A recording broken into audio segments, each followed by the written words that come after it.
మన దేశంలో క్రికెట్ టాలెంట్కు కొదువే లేదు. ప్రతి రాష్ట్రం నుంచి ఎంతో మంది నైపుణ్యం ఉన్న ఆటగాళ్ళు కనిపిస్తూనే ఉంటారు. వారికి సరైన కోచింగ్ లేకనో ఇతర కారణాల వల్లనో చాలా మంది ప్రతిభ వెలుగులోకి రాకుండానే పోతూ ఉంటుంది. అయితే అవకాశం వచ్చిన యంగ్స్టర్స్ మాత్రం దుమ్ము రేపుతున్నారు. తాజాగా భారత్ అండర్-19 జట్టులో బీహార్కు చెందిన ఓ యువ క్రికెటర్ సంచలనాలు సృష్టిస్తున్నాడు. ఆస్ట్రేలియా అండర్-19 జట్టుతో జరుగుతున్న 4 రోజుల మ్యాచ్లో భారత్ యువ ఆటగాడు వైభవ్ సూర్యవంశీ సంచలన ఇన్నింగ్స్ ఆడాడు.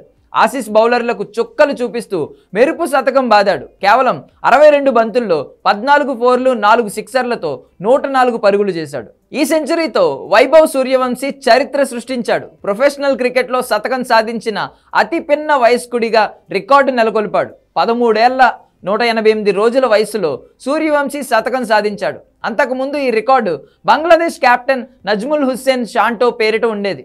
ఈ రికార్డును సూర్యవంశీ బద్దలు కొట్టాడు. కాగా రెండో ఇన్నింగ్స్లో ఆస్ట్రేలియా 214 పరుగులకు ఆలౌట్ అయింది. తరువాత 212 పరుగుల లక్ష్యంతో బరిలోకి దిగిన యువ భారత్ 8 వికెట్లు కోల్పోయి విజయాన్ని అందుకుంది. ఈ మ్యాచ్లో మెరుపు సెంచరీతో అదరగొట్టిన 13 ఏళ్ల వైభవ్ సూర్యవంశీపై ప్రశంసలు కురుస్తున్నాయి.